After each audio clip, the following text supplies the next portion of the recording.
Good afternoon. Today is Monday, September 7, 2020.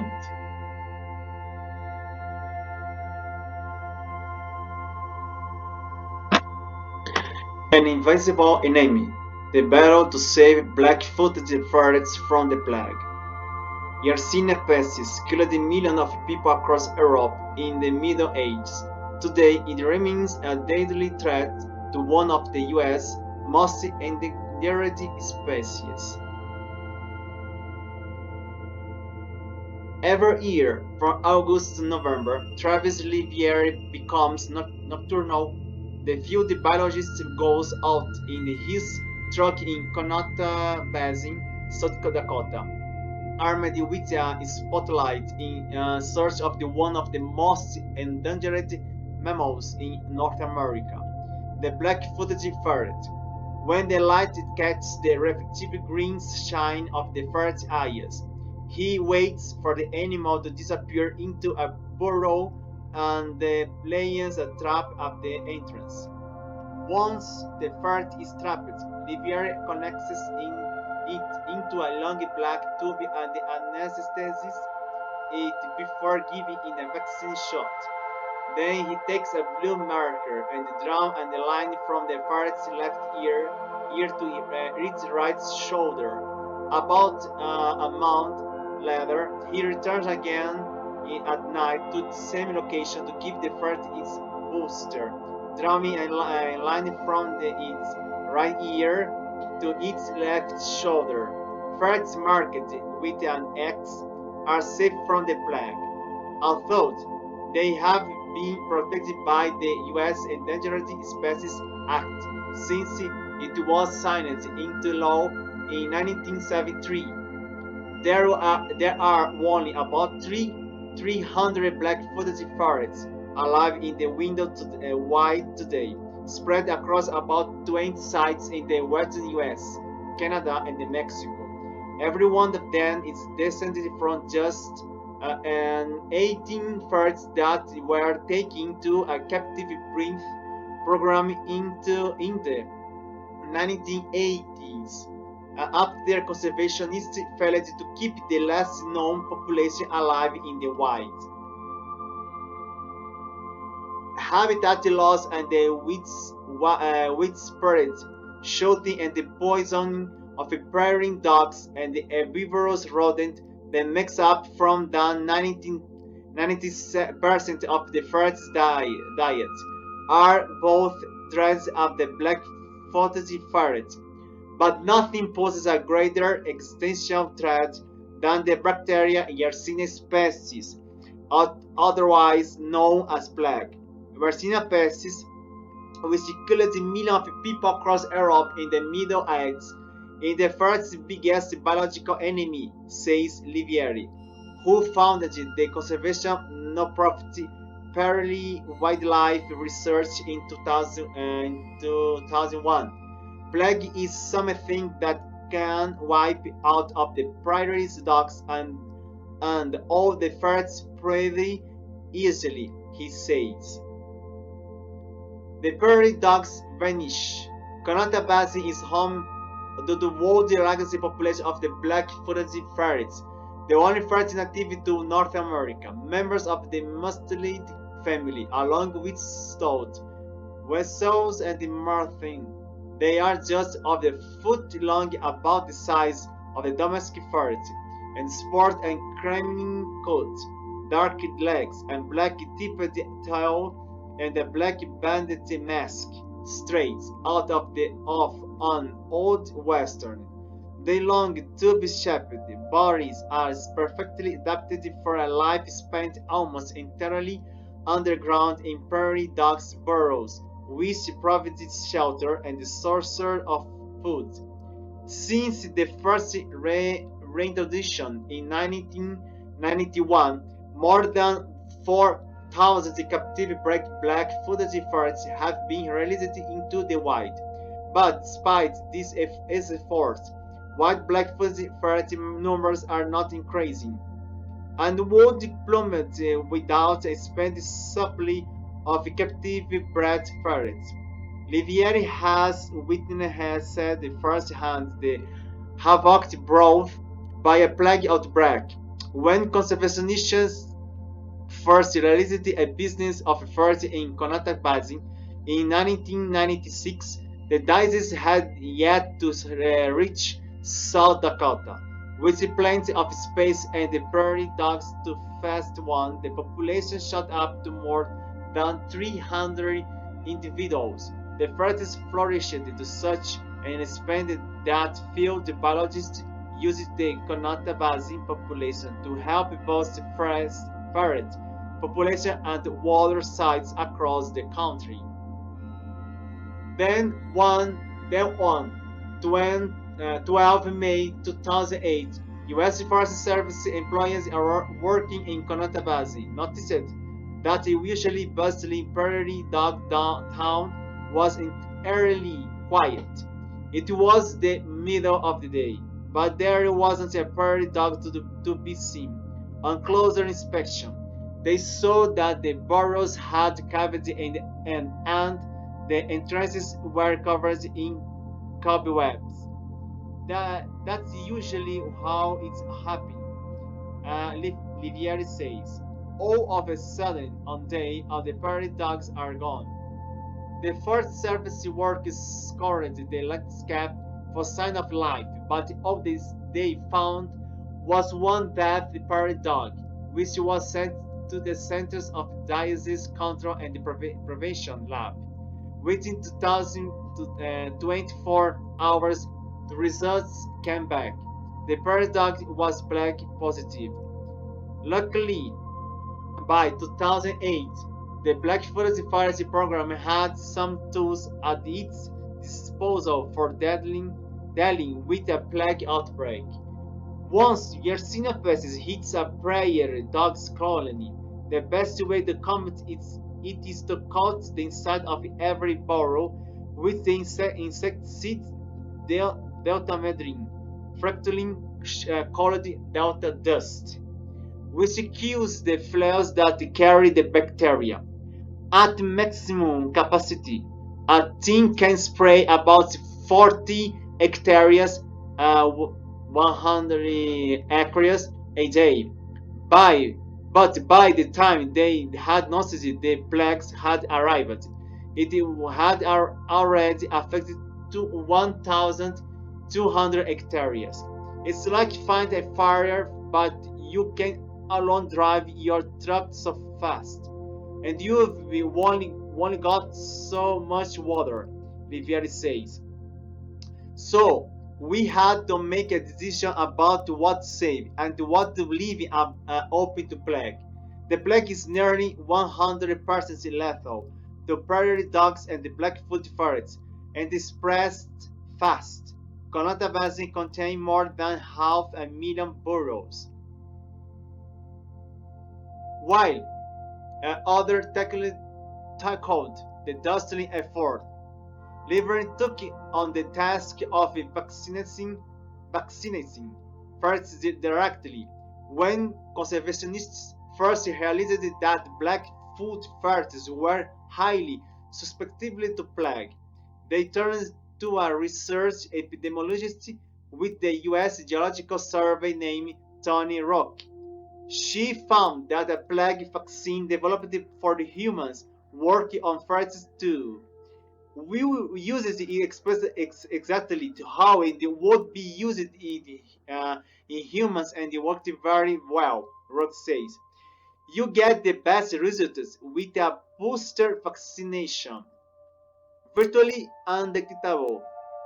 The system Livieri used in the most of the 2008 outbreak is one he has repeated every year since, even when there is no obvious outbreak. Delta dust wears off after about 10 months, and the first live 1 to 3 years in the wild. The burrows must be resistant to keep infected flies from creeping back in, and each new litter of kits must be freshly protected.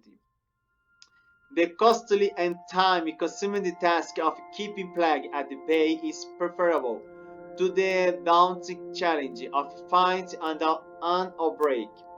A few years after Connected Basin's fateful outbreak in 2008, its ferret population dwindled to just 50.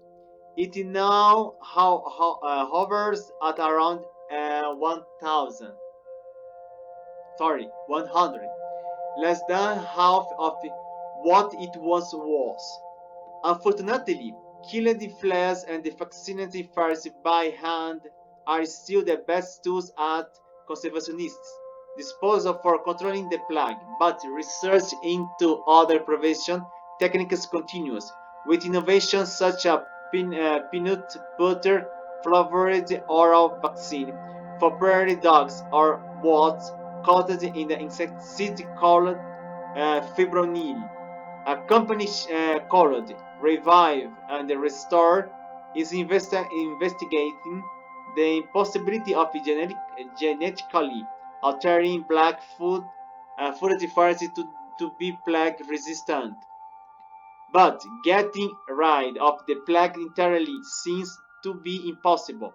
Research conducted by field biologists then begin with the U.S. Geological Survey indicate that once it arrives, the plague is there to stay. When being experimentally sprays the prairie dog colonies with the flares killing out dust, prairie dog survival increased by up to 45%, even though there were no obvious signs of plagues.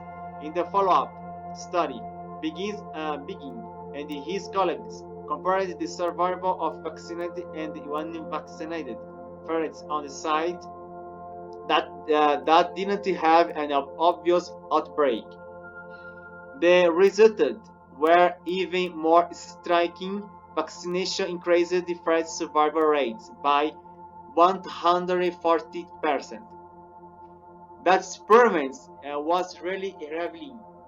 Begin says that was the clincher, that there was a low level plague that was very common. Begin and his colleagues and tried hard to detect the plague directly. They had tested thousands of flares in the lab, and only a handful were positive for plagues. When they had tested the prairie dogs, those came back negative too.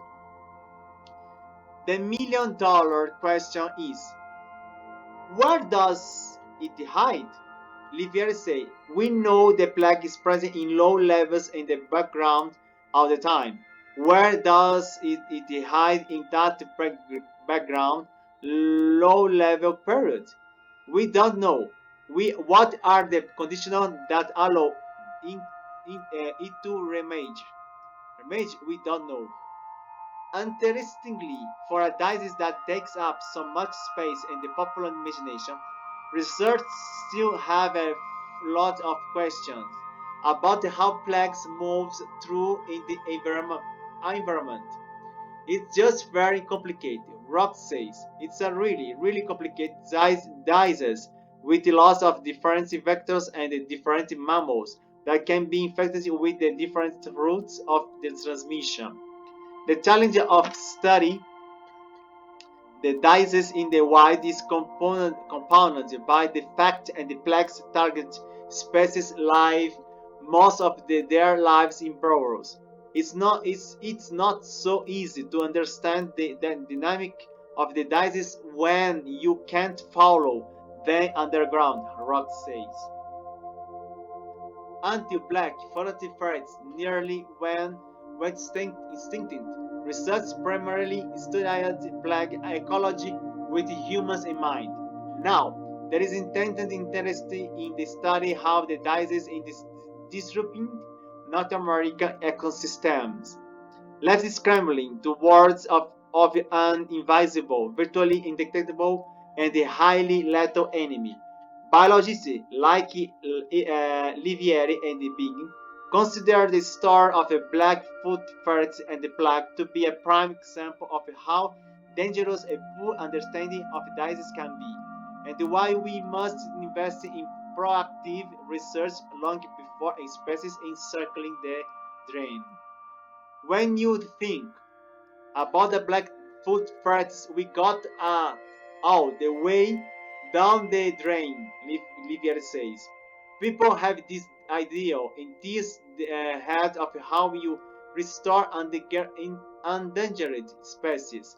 You bring the cage door up, and you let them go, and you walk away. It's not that easy to reverse all the impacts that humans have had on our environment.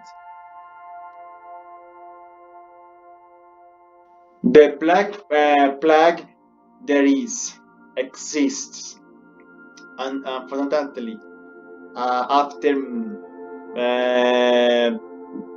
many centuries. I don't remember right now, but I have had a video about talking about these mammals in Mongolia. Two cases, these two people have died with the black plague. I think the environment is changing. The climate is changing. Is our guilt. Is our fault. I think we must to do I don't know anything to save this planet, this wildlife, protect. I think right now the pandemic moment is I don't know this planet is hate, no? This planet want to destroy every human, the human race. Maybe I don't know. It is coronavirus is a unique way that the planet is found to destroy us. But we can change for better our planet, our home. No, not our home. This planet is a home of the animals. We are only invited in this planet. Look, it's beautiful animal. It's beautiful. You must to do all to protect this animal and all animals in the world. This is our obligation. Protect, save the wildlife in our unique planet. Okay? Thank you very much for watching this video and sharing this video with your family, friends, everyone. Give a like, subscribe, and see you soon with another interesting news. Okay? Thank you very much. Okay, goodbye. Now, bye.